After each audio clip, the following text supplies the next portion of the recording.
No ar, Jornal da CUT.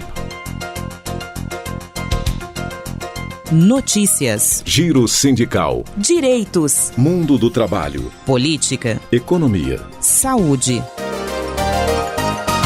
Aqui, a classe trabalhadora tem voz.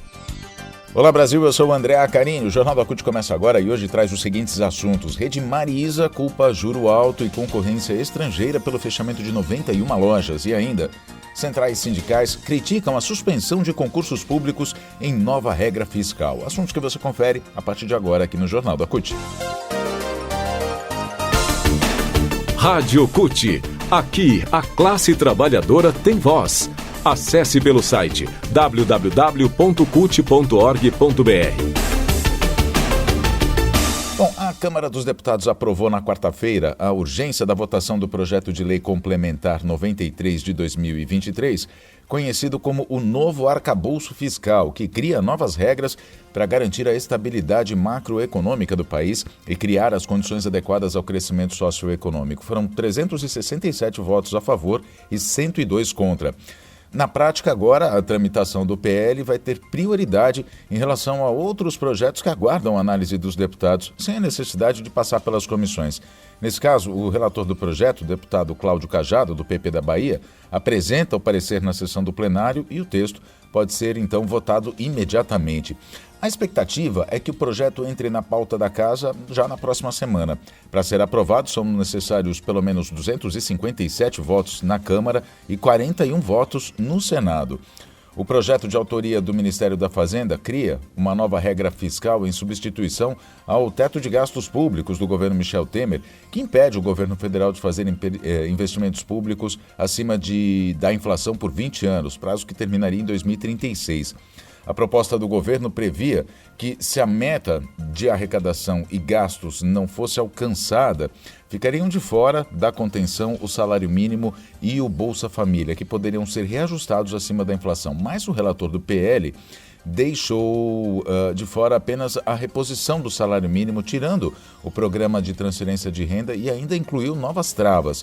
Uma dessas travas é a que impede a realização de novos concursos públicos, o que para a CUT e para mais 5 centrais sindicais é inconcebível. Por quê? Porque nega o direito ao trabalhador e à trabalhadora em serviços públicos, além de ser injusta, nega direitos a esses trabalhadores, além de ser injusta com toda a sociedade que vai sofrer as consequências da redução de investimentos em serviços públicos essenciais. A gente sabe que os serviços públicos precisam de mais servidores públicos para poder funcionar de maneira melhor e essa nova trava no arcabouço fiscal apresentado pelo Ministério da Fazenda, então, impede a realização de concursos e as centrais são contra isso. Essa não é a primeira vez que os servidores públicos são alvos de tentativas de diminuição de ganhos e de reconhecimento. A gestão de Jair Bolsonaro tentou aprovar uma reforma administrativa que abria caminho justamente para a privatização dos serviços públicos. As centrais sindicais, a CUT, a Força Sindical, a UGT, a CTB, a NCST e a CSB se opuseram a essa proposta do relator da nova regra fiscal e emitiram, inclusive, uma nota repudiando essa ação. Economia. O Jornal da CUT agora fala sobre a rede varejista Marisa, que agora anunciou que vai fechar 91 das 334 lojas, isso como parte de um plano de recuperação da geração de caixa e rentabilidade da empresa.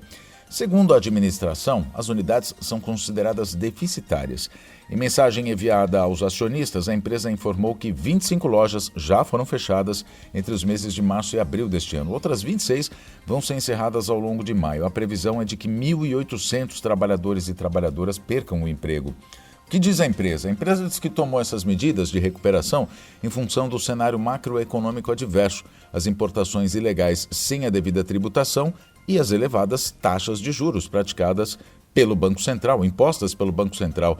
A Marisa é mais uma empresa que critica os juros altos, que são mantidos em 13,75% pelo Banco Central do Brasil, que se tornou autônomo na gestão de Jair Bolsonaro, impedindo que o governo atual possa definir o índice, possa atuar para reduzir os juros.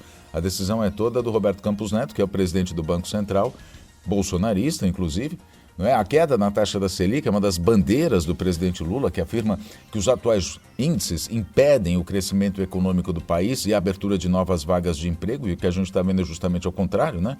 Disso, a Marisa, por exemplo, vai fechar 91 lojas por causa dos juros. Outras empresas já reclamaram, inclusive outras grandes varejistas, inclusive Magazine Luiza e outras, reclamaram que não é possível continuar, não é possível gerar emprego, não é possível desenvolvimento para o país com essa taxa de juros. A CUT também se posiciona contra a atual taxa de juros. Um outro fator que chama atenção, apontado pela rede varejista, são as importações ilegais sem a devida tributação. Recentemente, o governo federal tentou taxar as importações ilegais. As legais já são taxadas desde 1999. Só que depois de levar uma enxurrada de críticas causadas por fake news, de que o consumidor pagaria a mais por compras em lojas legalizadas, a proposta, que nem tinha sido apresentada oficialmente, acabou sendo retirada. Depois da retirada dessa proposta de taxar a importação ilegal, o diretor-presidente da Marisa, João Pinheiro Nogueira Batista, diz esperar que a concorrência desleal seja coibida. Ele disse o seguinte: estamos acompanhando de perto a evolução das iniciativas do governo federal para o setor de varejo no Brasil, que objetivam coibir a concorrência desleal e restabelecer a isonomia tributária. O ministro da Fazenda, Fernando Haddad, prometeu no final de abril a empresários do varejo que vai trabalhar num plano de adequação das compras feitas em lojas de comércio eletrônico asiáticas. Um dos objetivos é assegurar que o imposto seja cobrado na transação. Bom, as lojas Marisa têm dívida, né? A dívida da empresa está na casa dos 461 milhões de reais, segundo o balanço do primeiro trimestre.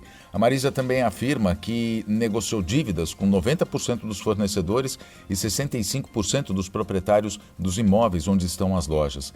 A empresa ainda disse que teve melhor desempenho nas vendas em lojas físicas, com crescimento de 5% no faturamento, mesmo com fechamento de 14 lojas entre dezembro do ano passado e março desse ano.